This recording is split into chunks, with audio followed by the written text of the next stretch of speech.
ونشهد أن لا إله إلا الله وحده لا شريك له ونشهد أن محمدا عبده ورسوله أما بعد فأعوذ بالله من الشيطان الرجيم بسم الله الرحمن الرحيم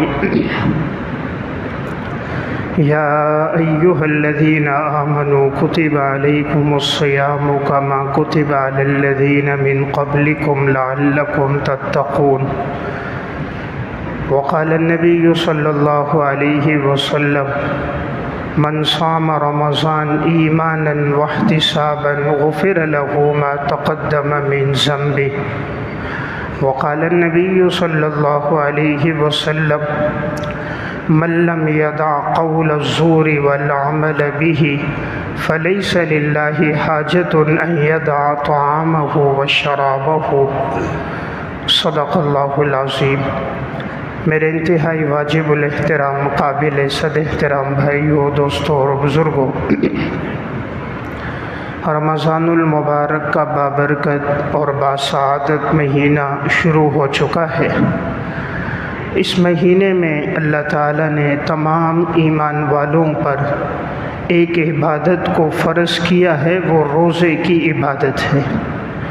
قرآن کریم میں اللہ رب العزت نے ارشاد فرمایا، یا ایہا الذین آمنوا کتب علیکم الصیام کما کتب علی الذین من قبلکم لعلکم تتقون۔ اے ایمان والو، ہم نے تم پر رمضان کے روزے فرض کر دیے ہیں جیسے تم سے پہلے لوگوں پہ فرض کیے گئے، تاکہ تم لوگ پرہیزگار بن جاؤ۔ اللہ تعالیٰ نے اس آیت میں ہم سب کو خطاب کر کے فرمایا کہ رمضان کے روزے فرض ہیں، اور یہ صرف تم پر نہیں، تم سے پہلی شریعتوں میں بھی روزہ فرض تھا، اور روزے کا مقصد بیان فرمایا تاکہ تم لوگ پرہیزگار بن جاؤ، گناہوں سے بچنے والے بن جاؤ۔ معلوم ہوا روزے کا مقصد تقویٰ ہے۔ صرف بھوکا پیاسا رہنا یہ روزے سے مقصود نہیں ہے۔ روزے سے مقصد یہ ہے کہ انسان دن بھر میں اپنے آپ کو گناہوں سے بچائے۔ نبی اکرم صلی اللہ علیہ وسلم نے ارشاد فرمایا، من لم یدع قول الزور والعمل به فلیس للہ حاجۃ ان یدع طعامہ وشرابہ۔ جو آدمی جھوٹ بولنے سے، جھوٹ پر عمل کرنے سے، جھوٹی باتوں سے روزے کی حالت میں نہیں بچتا، تو اللہ تعالیٰ کو اس بات کی کوئی ضرورت اور حاجت نہیں ہے کہ اس نے اپنے کھانے پینے کو ترک کر دیا۔ یعنی اللہ رب العزت کو جو بندے سے مطلوب ہے وہ ہے روزے کی حالت میں انسان اپنے آپ کو گناہوں سے بچائے۔ انسان کے جسم میں 4 اعضاء بڑی اہمیت کے حامل ہیں۔ ان چاروں کی حفاظت روزے میں ضروری ہے۔ نمبر 1 سب سے پہلی چیز زبان ہے، کہ زبان کی حفاظت ہو، کہ انسان زبان سے جھوٹ نہ بولے، اپنی زبان سے کسی کو گالی نہ دے، کینہ، بغض، حسد، نفرت، عداوت کی باتیں اپنی زبان سے نہ کہے، جھوٹی قسم نہ کھائے، لایانی باتوں میں اپنی زبان کو مشغول نہ کرے، بلکہ اپنی زبان کو روزے کی حالت میں تلاوت میں اور ذکر و اذکار میں مشغول رکھے۔ تو روزے میں اہم چیز زبان کی حفاظت۔ نمبر 2 نگاہوں کی حفاظت، کہ انسان کی نظر محفوظ ہو جائے، کہ وہ اپنے آپ کو غیر محرم کو دیکھنے سے اپنے آپ کو بچائے، کہ انسان کی نگاہیں غلط نہ دیکھیں۔ اللہ تعالیٰ نے ایمان والے مردوں اور عورتوں کو حکم دیا، قل للمؤمنین یغضوا من ابصارہم ویحفظوا فروجہم، اے ایمان والو تم اپنی نگاہوں کو جھکا دو اور اپنی شرمگاہ کی حفاظت کرو۔ اللہ تعالیٰ نے مردوں کو الگ حکم دیا، عورتوں کو الگ حکم دیا، وقل للمؤمنات یغضضن من ابصارہن ویحفظن فروجہن، ایمان والی عورتیں بھی اپنی نظروں کو جھکائیں اور اپنی شرمگاہ کی حفاظت کریں۔ یعنی یہ حکم اتنا اہم تھا کہ اللہ تعالیٰ نے صرف ایسا نہیں کیا کہ مردوں کو حکم دیا ہو اور عورتیں بھی اس میں تبعاً شامل ہو گئی ہو، بلکہ اللہ نے مردوں کو الگ حکم دیا، عورتوں کو الگ حکم دیا۔ آج کل دیکھنے میں آتا ہے بعض ساتھیوں کا وقت موبائل پہ گزر جاتا ہے کہ وہ کہتے ہیں جی ہم ٹائم پاس کر رہے ہیں۔ ٹائم پاس کرنے کے لیے ہاتھ میں موبائل ہے تو وہ وقت فیس بک میں، یوٹیوب میں، لایانی چیزوں میں، بیہودہ چیزوں کے دیکھنے میں وقت ضائع ہو رہا ہے، تو جو روزے کا مقصد ہے تقویٰ وہ حاصل نہیں ہو رہا۔ جب انسان ایک دفعہ بھی غلط نگاہ ڈال دیتا ہے، جو اس نے عبادت کی ہوتی ہے وہ اس عبادت کی لذت سے محروم ہو جاتا ہے۔ ہم چاہیں ہمیں نماز کی لذت مل جائے، تلاوت کی لذت مل جائے، ہماری کوشش ہو ہم اپنی نظر کی حفاظت کریں، اور اس وقت بد نظری کا، بد نگاہی کا سب سے بڑا جو آلہ اور سبب ہے وہ موبائل فون ہے۔ اس لیے اسمارٹ فون سے انسان اپنے آپ کو حتی الامکان کوشش کرے کہ مثبت استعمال کرے، بیجا اور لایانی اور منفی استعمال سے اپنے آپ کو بچائے۔ تو اس ماہ میں کوشش ہو اول تو انسان موبائل کا استعمال محدود کر دے، اور یہ اپنے آپ کو صرف کال سننے تک ہی محدود رکھے، بیجا چیزوں کے استعمال میں وقت نہ لگائے، ورنہ جتنی عبادت سے روحانیت حاصل ہوتی ہے، ایک دفعہ بھی جب انسان کو ایسی منفی چیز دیکھ لیتا ہے تو جو کچھ حاصل ہوا وہ سب ضائع ہو جاتا ہے۔ اس لیے میں نے عرض کیا روزے میں 4 چیزوں کی حفاظت ہے۔ نمبر 1 زبان کی حفاظت، نمبر 2 نگاہوں کی حفاظت، نمبر 3 کان کی حفاظت، کہ کان بھی صرف وہ سنیں جس کا شریعت نے حکم دیا ہے۔ لایانی باتیں سننے سے، گانے سننے سے، بیہودہ گفتگو سننے سے، فلمیں، ڈراموں سے انسان اپنے آپ کو بچائے، اور اس ماہ مبارک میں خصوصاً اپنے کانوں کو اگر مشغول رکھنا ہے قرآن کریم کی تلاوت کے ساتھ، ترجمے کے ساتھ، علماء اکرام کے بیانات کے ساتھ، تاکہ انسان جتنی اچھی چیز سنے گا تو دل و دماغ پر اس کا اثر ہوگا۔ نمبر 4 چوتھی چیزیں اپنے معدے کو پاک رکھنا حرام سے، کہ انسان کوشش کرے اس ماہ مبارک میں خصوصاً اور عام زندگی میں عموماً اپنے آپ کو حرام سے بچائے، رزق حلال پر اپنا وقت گزارے۔ جب یہ 4 چیزیں پاک ہو جاتی ہیں، زبان بھی پاک ہو گئی، نگاہیں بھی پاک ہو گئیں، انسان کے کان بھی محفوظ ہو گئے، انسان کا معدہ بھی حرام سے بچ گیا، پھر عبادت کی نورانیت و روحانیت بھی حاصل ہوتی ہے، عبادت میں لذت بھی حاصل ہوتی ہے، اور اللہ حافظے کی نعمت بھی عطا فرماتا ہے۔ آج جو ہمارے حافظے کمزور ہیں، ان 4 چیزوں کی حفاظت شروع کریں، پھر آپ دیکھیں اللہ حافظے کی نعمت عطا فرمائے گا، انسان جو پڑھے گا وہ اس کو یاد رہے گا۔ تو بہرحال روزے کا مقصد ہے تقویٰ، اپنے آپ کو گناہوں سے بچانا، اس لیے تنہائی میں ہو یا انسان معاشرتی زندگی میں ہو، ہر وقت یہ کوشش ہو میرا اللہ مجھے دیکھ رہا۔ جب یہ کیفیت ہو تو انسان اللہ کی نافرمانی سے بچ جاتا ہے۔ امام ابن قدامہ رحمۃ اللہ علیہ متوفی 620 ہجری کی کتاب ہے التوابین، اس میں انہوں نے ایک واقعہ لکھا۔ امام شعبہ رحمۃ اللہ علیہ راستے سے گزر رہے تھے، بہت سے ان کے شاگرد اور تلامذہ ان کے ساتھ تھے۔ اس وقت ایک آدمی تھا جس کا نام تھا قعنبی، ان کی ابتدائی زندگی فسق و فجور میں گزری تھی۔ انہوں نے امام شعبہ کی یہ عزت دیکھی کہ محدثین کی ایک بڑی جماعت ان کے پیچھے جا رہی ہے اور لوگ ان کے دائیں بائیں ہیں، تو یہ بھی ان کے پیچھے پیچھے چلنے لگے۔ چونکہ ان کی زندگی ابتدا میں فسق و فجور میں تھی، چلتے چلتے ان کے قریب گئے، ان کو روکا، حضرت رک گئے، فرمایا مجھے کوئی ایک حدیث سناؤ۔ انہوں نے یہ حدیث سنائی کہ نبی اکرم صلی اللہ علیہ وسلم نے فرمایا اذا لم تستحی فاصنع ما شئت، جب تمہارے اندر حیا نہ رہے تم جو چاہو کرو۔ جب حیا ختم ہو جائے پھر تمہاری مرضی ہے، تم نے جو کرنا ہے سو کر لو۔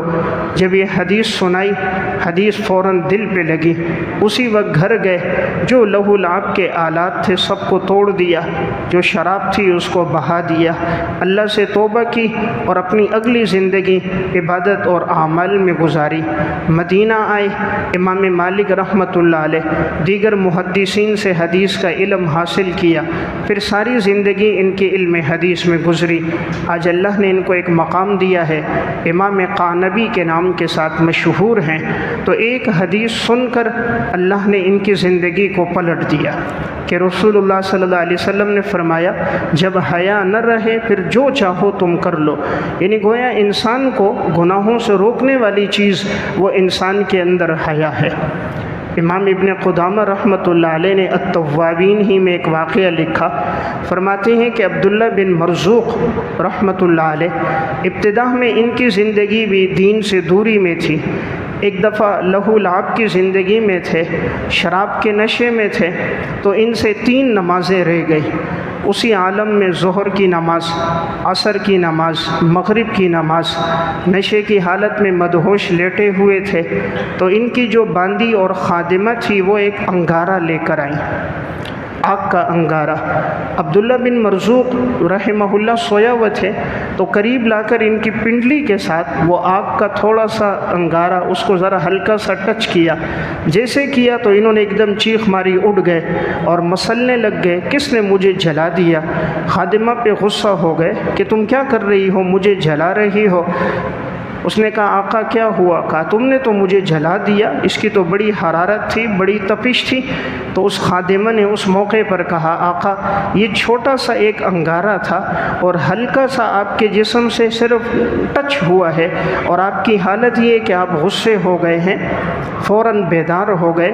یہ تو دنیا کی آگ ہے، جہنم کی آگ تو اس سے کئی گنا زیادہ سخت ہے کہ آپ کی زندگی غفلت میں گزر رہی ہے، 3 نمازیں آپ نے چھوڑ دی، نشے کی حالت میں مدہوش ہو۔ میں صرف بتانا چاہ رہی ہوں یہ چھوٹا سا انگارہ جو جسم سے مس ہوا آپ کی حالت بدل گئی، جہنم کی آگ تو اس سے کئی گنا زیادہ ہولناک ہے۔ بس یہی بات اس کی ہدایت کا ذریعہ بن گئی، اس نے اپنی زندگی کو ترک کیا، جو غلام تھے انہیں آزاد کیا، جو مال تھا اللہ کے نام پہ صدقہ کر دیا، پھر اپنی آنے والی زندگی عبادت ریاضت میں گزاری۔ ایک دفعہ سفیان بن عیینہ رحمۃ اللہ علیہ ان سے ملے اور ان سے کہا جب کوئی انسان اللہ کے لیے کوئی چیز چھوڑ دیتا ہے اللہ اس سے بہتر چیز اسے عطا کرتا ہے۔ آپ نے اپنی ماضی کی زندگی کو چھوڑا، اللہ نے آپ کو کیا عطا کیا؟ انہوں نے کہا اللہ نے اپنی محبت میرے دل میں ڈال دی۔ نمبر 2، اللہ نے دنیا کی محبت میرے دل سے نکال دی اور میرے دل کو اللہ نے استغنا کے ساتھ بھر دیا۔ استغنا اللہ کی بہت بڑی نعمت ہے کہ مال اور دولت نہ بھی ہو لیکن دل مستغنی ہو۔ اس لیے نبی اکرم صلی اللہ علیہ وسلم نے فرمایا لیس الغنا عن کثرت العرض ولکن الغنا غنى النفس۔ مالداری یہ نہیں کہ تمہارے پاس روپیہ پیسہ زیادہ ہو، مالداری یہ ہے کہ تمہارا دل مستغنی ہو، تمہارا دل اندر سے غنی ہو، اللہ نے جو دیا ہے تم اس پر قناعت کر دو، تم مالدار ہو۔ ورنہ مالدار بھی کہتا ہے میرے پاس اور آ جائے اور آ جائے، تو گویا وہ مالدار بھی فقیر ہے۔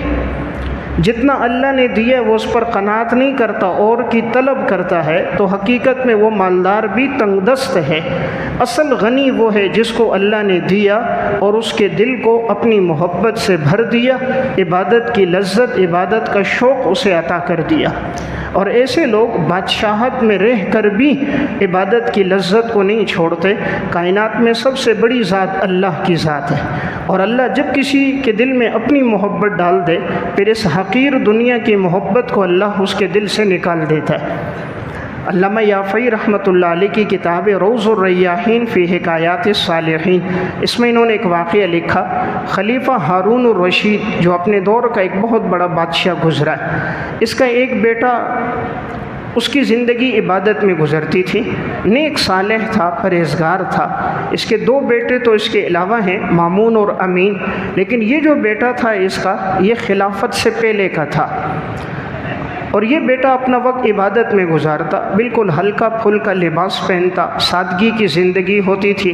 بادشاہ ہارون الرشید کا محل لگا ہوتا، وزراء اراکین سلطنت ہوتے، مالدار لوگ بیٹھے ہوتے، اور جب یہ آ کر بیٹھ جاتا تو بادشاہ کو بھی شرم آتی کہ دیکھو یہ کیسا میرا بیٹا، اس کا لباس کتنا سادہ سا، جوتے کتنے سادے سے، بالوں کو دیکھو۔ تو بادشاہ چاہتا تھا کہ اس کی بھی یعنی اٹھنے بیٹھنے میں اس کی حالت سب سے ممتاز ہو، چلتے پھرتے پتہ چلے یہ شہزادہ گزر رہا ہے، یعنی دنیا میں دولت میں پیسے میں عیش و عشرت میں اس کا وقت گزرنا چاہیے۔ تو ایک دفعہ ہارون الرشید نے اراکین سلطنت کے سامنے کہا، بیٹا تم نے مجھے ذلیل کر دیا، مجھے رسوا کر دیا، دیکھو لوگوں کے بچے کس طرح گھومتے ہیں، کیا حالت، اور تم ہر وقت ہاتھ میں قرآن، اپنی عبادت اس میں لگے ہو، تمہاری وجہ سے میری ذلت اور رسوائی ہو گئی۔ جب یہ بات کی تو اب یہ جو بیٹا تھا اس نے اسی ٹائم ہاتھ اٹھائے، اللہ سے کوئی دعا کی، اور سامنے جو ایک روشن دان تھا اس پہ ایک پرندہ بیٹھا ہوا تھا، اللہ سے دعا کی کہ یا اللہ یہ پرندہ آ کر میرے کندھے پر بیٹھ جائے۔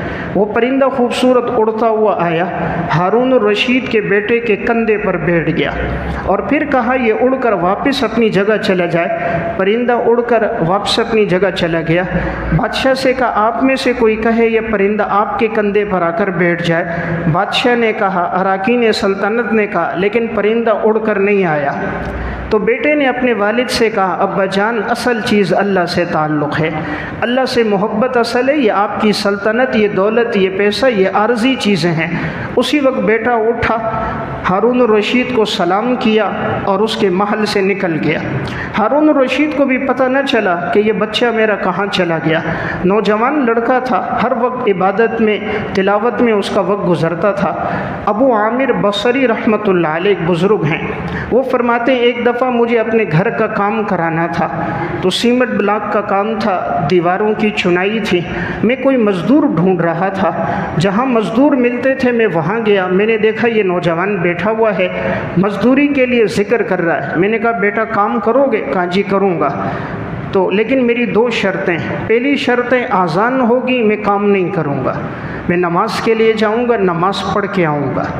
نمبر دو، میری مزدوری طے ہے، میں 1 درہم اور درہم کا چھٹا حصہ یعنی تقریباً 1.25 درہم لیتا ہوں، اس سے زیادہ نہیں لیتا۔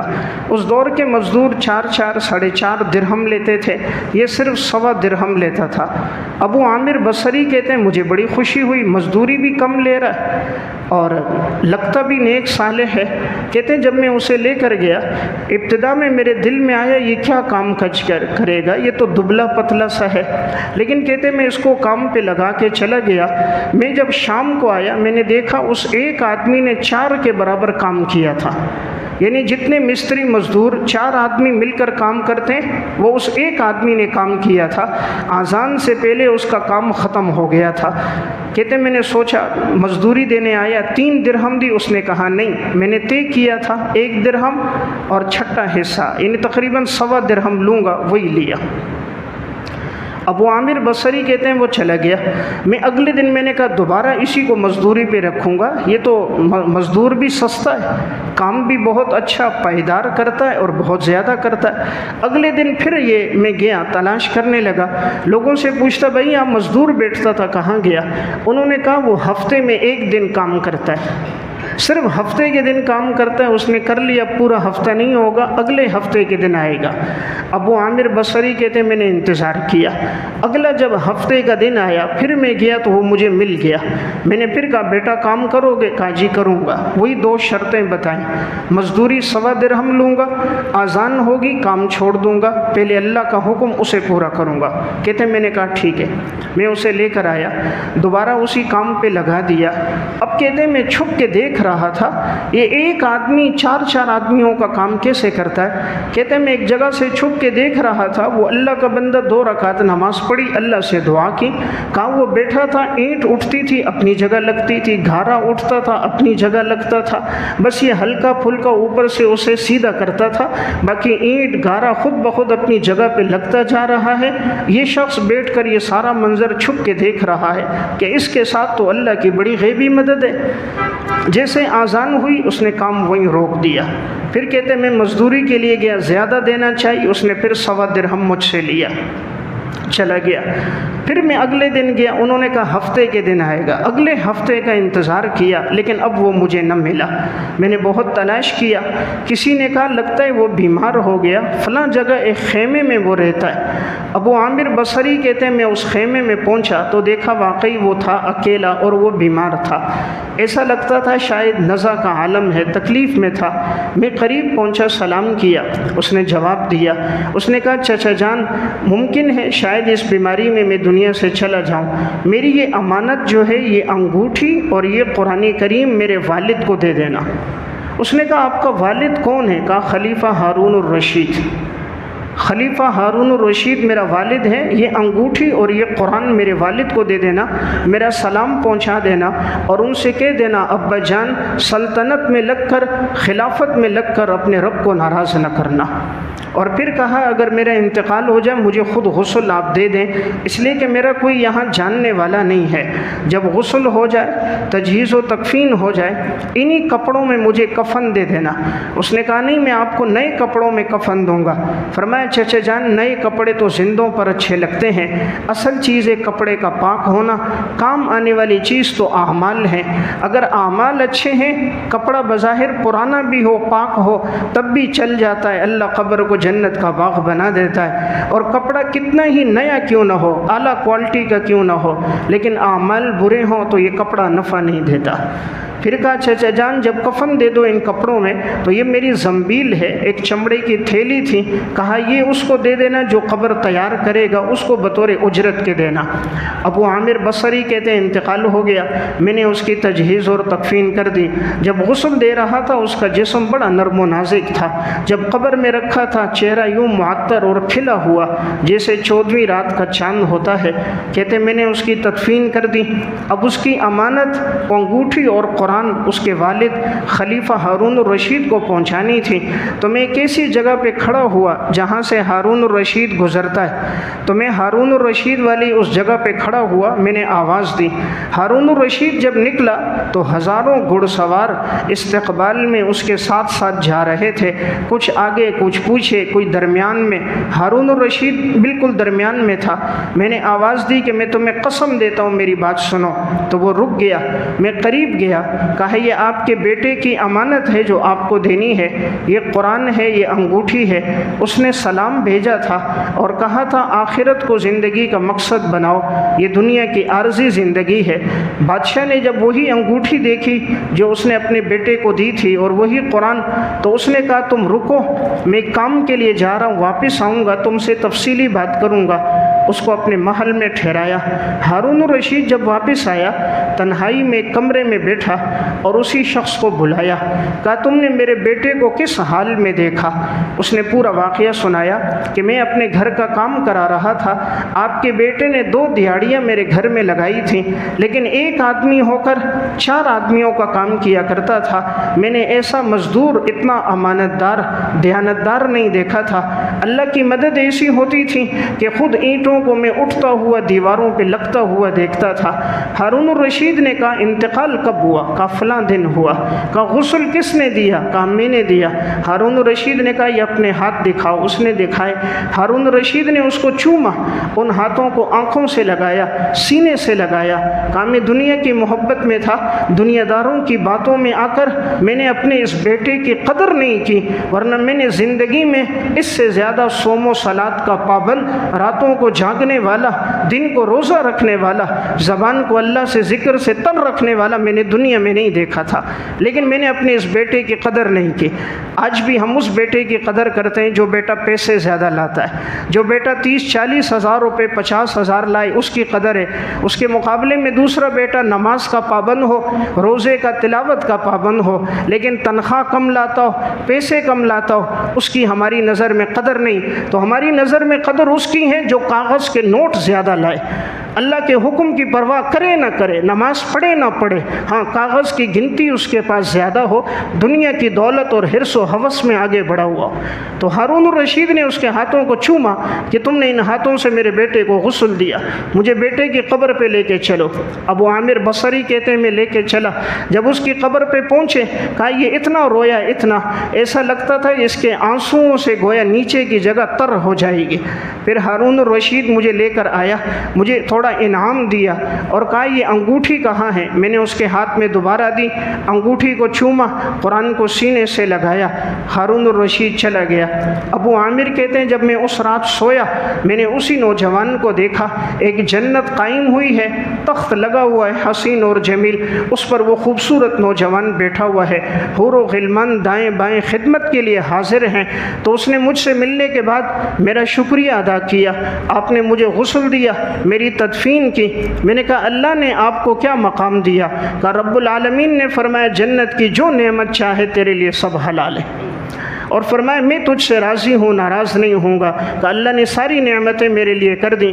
تو دیکھیں اللہ کو زندگی کا مقصد بنایا، اللہ نے دنیا کو قدموں میں لایا۔ آج ہمارے مزدور بھی ہوتے ہیں کام کرنے والے، لیکن دیانتداری نہیں ہوتی، دیہڑی پوری لیتے ہیں، کام پورا نہیں کرتے، آتے ہیں ٹائم پاس کرتے ہیں، جب تک مالک سر پہ کھڑا نہ ہو دیانتداری سے وہ لوگ کام نہیں کرتے۔ پہلے ایک مستری 3 کا کام کرتا تھا، آج 3 کو لگا لو وہ 1 کے برابر کام نہیں کرتے۔ نہ مستری مزدوروں میں دیانت ہے، نہ کرانے والوں میں امانت داری ہے، دونوں طبقوں میں کمی آ گئی، اس لیے برکتیں چلی گئی۔ تو برکتوں کا جو وعدہ پہلے تھا وہ آج بھی موجود ہے، لیکن آج یہ برکتیں کیوں چلی گئیں؟ ہماری زندگیوں سے اللہ کی اطاعت نکل گئی۔ تو میں ایک بات عرض کر رہا تھا، رمضان المبارک کا بابرکت مہینہ ہم سے تقاضا کیا کرتا ہے وہ اللہ نے ہمیں بتا دیا۔ روزے کا مقصد لعلکم تتقون، تم اپنے آپ کو گناہ سے بچاؤ، یعنی انسان ہر وقت یہ کیفیت رکھے کہ میرا اللہ مجھے دیکھ رہا ہے۔ المستطرف فی کل فن مستظرف میں ایک واقعہ ہے، ایک شخص تھا دینار العیار کے نام سے مشہور تھا۔ ابتدا میں اس کی زندگی بھی فسق و فجور میں گزری، لیکن ایک دن گزرتے گزرتے ایک قبرستان سے گزرا، جیسے وہاں دیکھا تو ایک کھوپڑی باہر پڑی ہوئی تھی، کسی کی کھوپڑی تھی، تو شاید قبر والوں نے جب قبر خالی کی ہڈیاں وغیرہ باہر نکالی تو وہ ایک ہڈی انسان کی کھوپڑی کی وہ باہر تھی، اس کو وہیں چھوڑ دیا تھا۔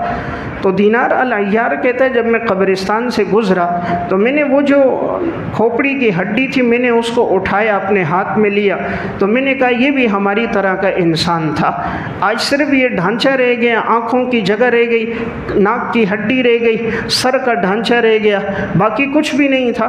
تو اس ہڈی کو جب اس نے اپنے ہاتھوں میں لیا تو بہت بوسیدہ ہو گئی تھی، جیسے ہی انگلیوں پہ ملا تو برادہ ہو گیا، باقی کو ملا تو بالکل برادہ ہو گئی اور بالکل وہ ختم ہو گئی۔ تو یہ سوچنے لگا اور رونے لگا کہ ایک دن ہم نے بھی یہی آنا ہے اور ہمارا بھی یہی حشر ہونا ہے، ہم نے بھی اسی قبر میں آنا ہے، ہماری ہڈیوں نے بھی ایک دن بوسیدہ ہو جانا ہے، ہم نے آخرت کے لیے کیا تیاری کی ہے۔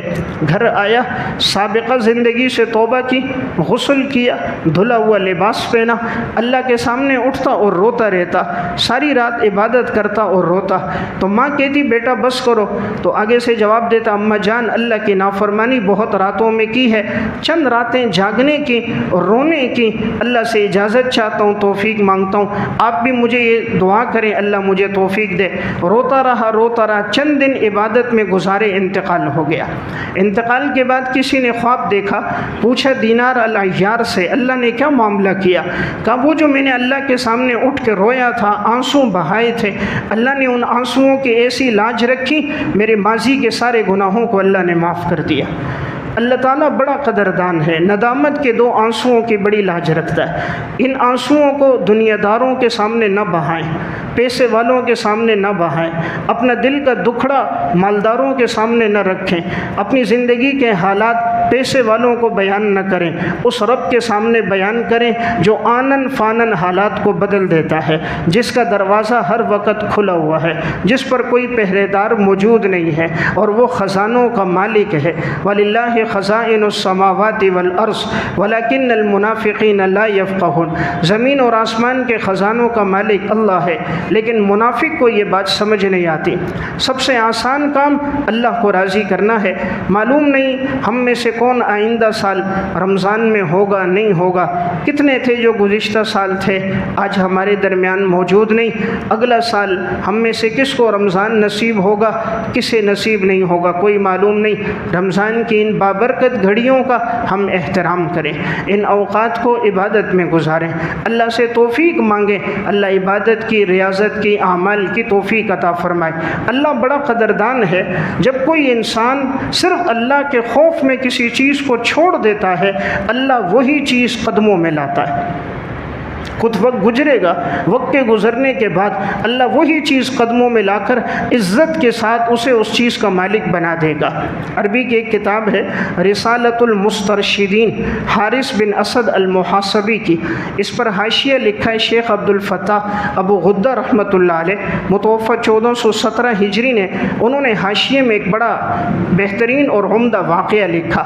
کہتے ہیں کہ ایک شخص تھا، اس کے 2 بچے تھے، بڑے خوبصورت تھے۔ شیخ عبد الفتاح ابو غدہ حاشیے میں لکھتے ہیں ایک دفعہ اس شخص نے کھانا بنوایا اپنے دوستوں کے لیے۔ جب وہ کھانا لے کر آیا دوستوں کے سامنے، اس کے ساتھیوں نے کھانا کھایا، اب وہ ایک نظر اس کو دیکھتے، ایک نظر اس کے بچوں کو دیکھتے، تو بچے بڑے خوبصورت حسین، اور یہ ذرا سانولا سا، ذرا بدصورت سا، اور بچے بہت حسین تھے۔ دوستوں نے کہا بھئی یہ بچے کس کے ہیں؟ تیرے ہیں؟ کہا جی میرے بچے۔ کہا یار یہ تو تیرے اوپر نہیں گئے، بڑے خوبصورت ہیں، تو یہ واقعہ کیا ہے؟ اس نے کہا میں تمہیں واقعہ سناتا ہوں۔ اس شخص نے اپنا واقعہ سنایا، جو کھانا پکا کے لایا تھا، جس کے خوبصورت حسین 2 بچے اس کے ساتھ تھے۔ اس نے کہا بات یہ ہے کہ میں کام کیا کرتا تو روئی کا، روئی فروخت کیا کرتا تھا، میں نے روئی کی کاشت کی، پھر میں وہ روم لے کر گیا کہ وہاں روئی کی زیادہ قیمت لگتی ہے، نفع اچھا ملتا ہے، وہاں اس کی کاشت کم ہوتی ہے۔ کہتے ہیں میں روئی لے کر وہاں گیا روم میں، اور روئی کی میں نے خرید و فروخت شروع کی۔ ایک دکان میں نے لگائی، وہاں میں بیچتا تھا۔ تو رومی عورتوں میں چونکہ پردہ تو ہوتا نہیں، غیر مسلم ہے، تو وہ عورتیں جب بازار آتی سامان کی خریداری کے لیے تو اس کی دکان پر آئیں تو روئی دیکھی بہت اچھی تھی، اس سے کچھ خریدی۔ یہ شخص کہتا ہے میری اس پر جب نظر پڑی تو میں اس کے اوپر فریفتہ ہو گیا، اس کی محبت میں آ گیا، لیکن وہ غیر مسلم تھی، میں مسلمان تھا۔ اس کے ساتھ ایک بوڑھی عورت تھی، تو میں نے اس بوڑھی کو اکیلے کر کے کہا کہ معاذ اللہ میں نے اپنی خواہش پوری کرنی ہے، یہ جتنی رقم چاہے میں دے دوں گا۔ اس بوڑھی نے کہا 50 دینار۔ اس نے کہا ٹھیک ہے۔ دینار سونے کی اشرفی ہوتی ہے، درہم چاندی کی ہوتی ہے۔ اس نے 50 دینار جمع کر دیے اور اس بوڑھی کو دے دیے، اور بوڑھی نے کہا ٹھیک ہے، فلاں رات، پرسوں کی رات فلاں جگہ تم آ جانا، بالکل ساحل سمندر میں قریب میں ایک جگہ تھی، وہ مقرر تھی، وہاں اس سے کہا تم آنا۔ یہ شخص کہتا ہے جب میں وہاں گیا 50 دینار تو اس نے دیے ہیں، ساحل سمندر ہے، ہوا چل رہی ہے، بڑا موسم بڑا لطف آمیز ہے، ٹھنڈی ہوائیں ہیں، چاندنی رات تھی۔ اب وہی جو غیر مسلم جس کے ساتھ اس نے گناہ کا ارادہ کیا، اس کے جیسے قریب آئی، دل میں فوراً اللہ کا ڈر آیا کہ ٹھیک ہے دیکھنے والا کوئی نہیں، موسم بڑا پرلطف ہے، لیکن میرا اللہ تو دیکھ رہا ہے۔ آسمان کی طرف نظر ماری، ستاروں کی جگمگاہٹ کو دیکھا، کھلے آسمان کو دیکھا، بہتے دریاؤں کو دیکھا، اور خوشگوار ہواؤں کو اپنے جسم کے ساتھ مس ہوتا دیکھا۔ دل میں خیال آیا میرا اللہ دیکھ رہا ہے۔ وہ قریب آئی، اس نے کہا نہیں میں گناہ نہیں کر سکتا، اٹھ کر وہیں سے نکل آیا اور گناہ نہیں کیا۔ چند دن گزرے، پھر وہی لڑکی دوبارہ روئی خریدنے کے لیے اس کی دکان پر آئی۔ شیطان پھر دل میں وسوسہ ڈالنے لگا تو کوئی جنید بغدادی تو نہیں ہے کہ توبہ کر دینا اللہ ہر گناہ کو معاف کر دیتا ہے، اپنی خواہش کو پھر پورا کر دے۔ پھر اس کے ساتھ ایک بوڑھی تھی، شیخ عبد الفتاح ابو غدہ واقعہ لکھتے ہیں، اس نے پھر اس سے کہا میں نے اپنی خواہش پوری کرنی ہے۔ اس نے کہا ابھی 100 دینار دینے ہوں گے۔ 100 دینار دو گے تب؟ اب دل میں گناہ کا ارادہ تھا، کہا ٹھیک ہے دوں گا، 100 دینار جمع کر دیے۔ پھر چند دنوں بعد جگہ طے ہو گئی، ساحل سمندر پر پھر پہنچا، جیسے لڑکی آئی گناہ کا ارادہ کرنے لگا، قریب آ کر لیٹی، پھر دل میں خیال آیا میرا اللہ مجھے دیکھ رہا ہے اور اللہ نے اس کام سے منع کیا ہے کہ گناہ کے کام کی طرف نہ جاؤ۔ پھر ایک دم اپنا چہرہ پھیرا، ہاتھ بھی مس نہیں کیا، نظر بھی نہیں ڈالی، اٹھ کر نکلا باہر۔ اس بوڑھی نے کہا پیسے نہیں ملیں گے، کہا ٹھیک ہے نہ ملے، میں اپنے رب کی نافرمانی نہیں کر سکتا۔ پھر اٹھ کر نکل آیا۔ اب 50 دینار پہلے دے دیے، 100 دینار بعد میں دے دیے، خواہش کی تکمیل نہیں ہوئی ہے۔ اب یہ کہتے ہیں پھر چند دنوں بعد وہ پھر روئی لینے کے لیے آئی۔ اب میرے دل میں پھر شیطان وسوسہ ڈالنے لگا۔ اس بوڑھی نے کہا اب 500 دینار کے بغیر تم قریب نہیں آ سکتے، 500 دینار دو گے تو ٹھیک ہے ورنہ نہیں۔ یہ کہتا میں نے اپنے دل میں کہا گناہ سے اپنے آپ کو بچاؤں گا، کہتے میں نے اپنی روئی فروخت کر دی۔ اس کے بعد اعلان ہوا جتنے تاجر مسلمان ہیں وہ اپنے شہروں کی طرف واپس چلے جائیں۔ کہتے میں اپنے شہر کی طرف جب آنے لگا تو جو مجھے نفع ہوا تھا میں نے کہا اس نفع سے کوئی باندیاں خادمائیں خرید لوں گا۔ اس دور میں خرید و فروخت ہوتی تھی، جب جہاد ہوتا باندیاں آتی ان کو خریدا جاتا بیچا جاتا تھا۔ اس نے وہ باندیاں چند خرید لیں فروخت کرنے کے لیے۔ اب یہ اپنے علاقے میں آ گیا، درمیان میں 4-5 سال کا عرصہ گزر گیا، جہاد ہوا اور روم فتح ہو گیا اور روم کے مرد بھی غلام بن گئے، عورتیں بھی سب باندیاں بن گئیں۔ جب ان کو لایا گیا مسلمان ملک میں، اب یہ جو شخص تھا یہ کہتا اب میں روئی بھی بیچتا تھا باندیاں بھی فروخت کرتا تھا۔ درمیان میں تقریباً 4-4.25 سال کا عرصہ گزر چکا تھا۔ ایک دفعہ بادشاہ تک یہ بات پہنچی کہ میں باندیاں فروخت کرتا ہوں۔ اس نے اپنے خادم کو بھیجا کہ جاؤ ان سے کوئی باندی خرید کے لے آؤ۔ وہ جب ان کے پاس خریدنے کے لیے آیا، کہا کتنے کی ہے؟ کہا 100 دینار کی ہے۔ اس کے بعد 90 دینار تھے، 10 کم تھے، تو اس نے کہا میں 100 میں دوں گا۔ اس نے کہا بادشاہ کے لیے لے کے جا رہا ہوں، کہا نہیں مجھے 100 پورے کرو۔ اس نے کہا چلو میں 10 آپ کو بعد میں دیتا ہوں۔ 90 دینار لیے اور اس سے وہ باندی لے کر چلا گیا۔ اب جب بادشاہ کے پاس گیا، کہا جی 10 کم تھے۔ بادشاہ نے کہا اس شخص سے کہو کہ ہمارے پاس باندیاں اور بھی آئی ہیں، روم فتح ہوا ہے، بہت سی باندیاں آئی ہیں مال غنیمت میں، اس کو جو پسند ہے وہ 10 دینار کے بدلے لے لے۔ جو باندی اس کو پسند ہے، ہم نے اس کو ابھی 10 دینار نہیں دیے، 90 دیے، اس کے بدلے جو باندی پسند ہے وہ لے لے 10 دینار کے بدلے۔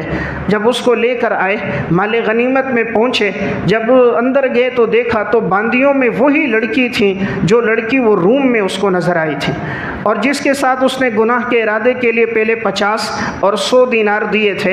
اب اسی لڑکی کو اس نے 10 دینار کے بدلے لے کر جب گھر آیا، وہ اول تو اس کو نہ پہچان سکی، اس نے تعارف کرایا میں وہی ہوں کہ آپ کو ایک دفعہ 50 ایک دفعہ 100 دینار دیے تھے، لیکن اللہ کے خوف کی وجہ سے میں نے گناہ نہیں کیا تھا۔ اس لڑکی نے پہچان لیا اس کو، کہا واقعی میں نے تیرے جیسا پرہیزگار آدمی گناہوں سے بچنے والا نہیں دیکھا، تو مجھے کلمہ پڑھا میں مسلمان ہوتی۔ تمہارا مذہب سچا مذہب ہے، پیسہ بھی تم نے دیا، مال بھی خرچ کیا، تنہائی میں کوئی موجود نہیں تھا، لیکن تم گناہ کی طرف نہیں گئے، تم جیسا انسان میں نے زندگی میں نہیں دیکھا۔ لڑکی کو اس نے کلمہ پڑھایا، وہ لڑکی مسلمان ہو گئی۔ اب ان کا آپس میں نکاح ہو گیا۔ نکاح کے بعد چند ماہ گزرے تو ان رومیوں نے اپنا قاصد بھیجا کہ جو ہماری باندیاں ہیں مرد ہیں ان کو واپس لایا جائے، ان کے بدلے میں مسلمانوں کو رقم دے دی جائے تاکہ ان کو واپس لے آئیں۔ رومیوں کا قاصد آیا تاکہ ان کو واپس لے، جو خادمائیں تھیں قیمت دے کر اپنے مردوں کو قیدیوں کو انہوں نے واپس لے لیا۔ پتہ چلا کہ ایک عورت فلاں کے پاس قیدی ہے، جب اس کے پاس گئے اس سے کہا وہ حوالے کرو، کہا وہ تو میری بیوی ہے، اب اسلام لے آئی ہے، میرے نکاح میں ہے، حاملہ ہے۔ انہوں نے کہا نہیں ہم اس کے بدلے پیسے دے کر اسے واپس لے کے جائیں گے۔ شیخ عبد الفتاح ابو غدہ لکھتے ہیں اب جب اس لڑکی کو لایا گیا، رومی قاصد نے کہا ہم قیمت دے کر آپ کو آزاد کرا کے آپ کے ملک لے کے جاتے ہیں۔ اس نے کہا نہیں اب میں زندگی یہیں گزاروں گی، میں اسی مسلمان کے ساتھ اپنا وقت گزاروں گی میں نے اس جیسا دیندار پرہیزگار آدمی نہیں دیکھا، میں یہیں پہ راضی ہوں، میں یہیں پہ خوش ہوں۔ اس قاصد نے کہا جب میں آ رہا تھا تمہاری ماں نے مجھے ایک امانت دی تھی، یہ ایک پیٹی اور ایک صندوق دیا تھا، کہا تھا اگر میری بیٹی آنا چاہے تو ٹھیک ہے لے آنا، اگر نہ آنا چاہے تو یہ پیٹی اور صندوق میری بیٹی کو دے دینا۔ تو اس رومی قاصد نے وہ صندوق اسی مسلمان کو دیا۔ وہ مسلمان کہتا ہے میں اسی اپنی بیوی کو گھر لے کر آیا، جب میں نے صندوق کھولا تو اس صندوق کے اندر وہ 50 دینار بھی موجود تھے، وہ 100 دینار بھی موجود تھے، کپڑے بھی تھے، ساز و سامان بھی تھا۔ جب اس لڑکی کو دیے تھے تو اس نے استعمال نہیں کیے تھے، اس لڑکی نے یہ دینار اپنی پیٹی میں رکھے ہوئے تھے۔ اب ماں نے وہی پیٹی اپنی بیٹی کی واپس کر دی تو یہ شخص واقعہ سنا رہا تھا، میں گناہ سے بچا، میرے وہ 50 دینار بھی واپس آ گئے، 100 دینار بھی واپس آ گئے۔ اللہ نے اس لڑکی کو اسلام کی توفیق بھی عطا فرما دی اور اللہ نے 500 دینار کے بجائے 10 دینار کے بدلے اللہ اس کو میرے عقد میں بھی لے آیا، میرا نکاح بھی ہو گیا اور یہ 2 خوبصورت بچے اسی لڑکی سے۔ تو یہ میرا واقعہ سنانے کا مقصد، اس نے گناہ کو چھوڑا اللہ کے خوف میں۔ اللہ کتنا قدردان ہے، اللہ نے 150 دینار بھی اس کو واپس کرائے، اللہ نے کپڑے بھی واپس کروائے، لباس بھی اللہ نے واپس کروائے، عزت کے ساتھ ہمیشہ کے لیے اس کی بیوی بھی بنا دیا، اسلام کی اللہ نے توفیق بھی عطا فرما دی۔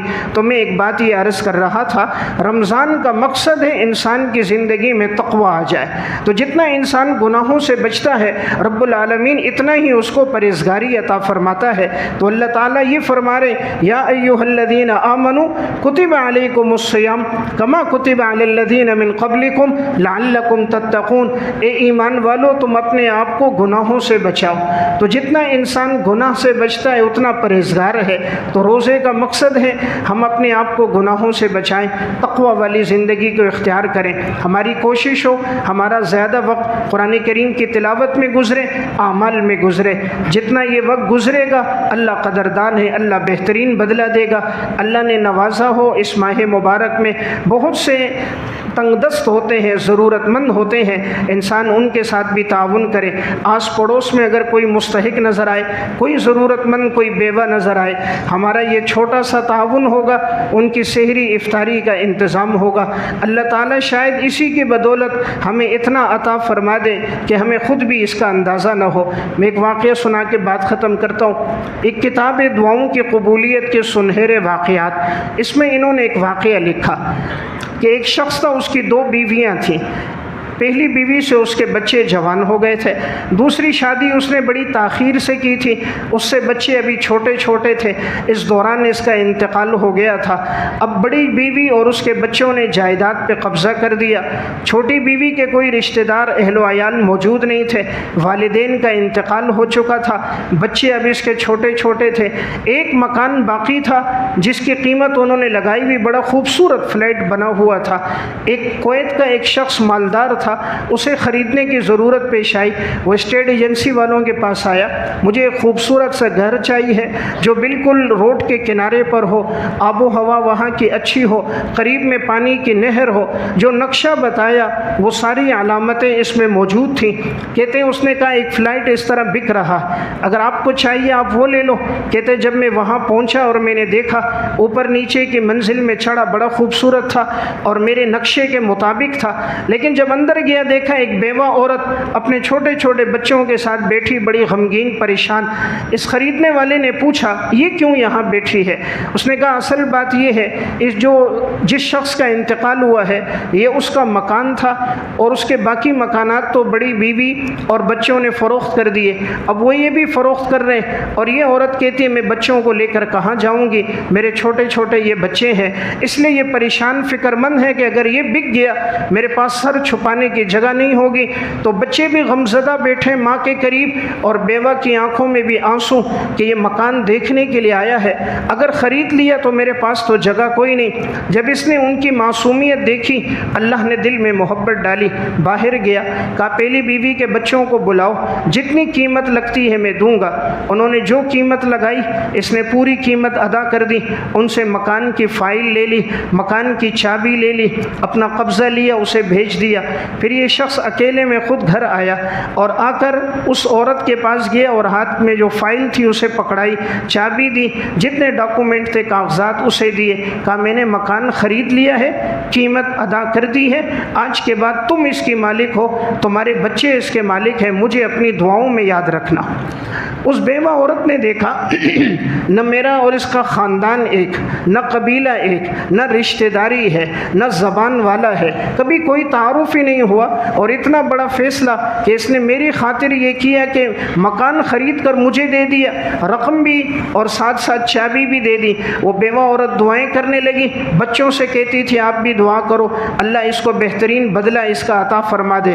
اللہ نے ایسا بدلہ عطا فرمایا اسی کتاب میں کہ صرف اس کو نہیں، اللہ نے بیٹوں کو، پوتوں کو، نسلوں کو اللہ نے نواز دیا، اور کویت کا اللہ نے مالدار انسان بنا دیا۔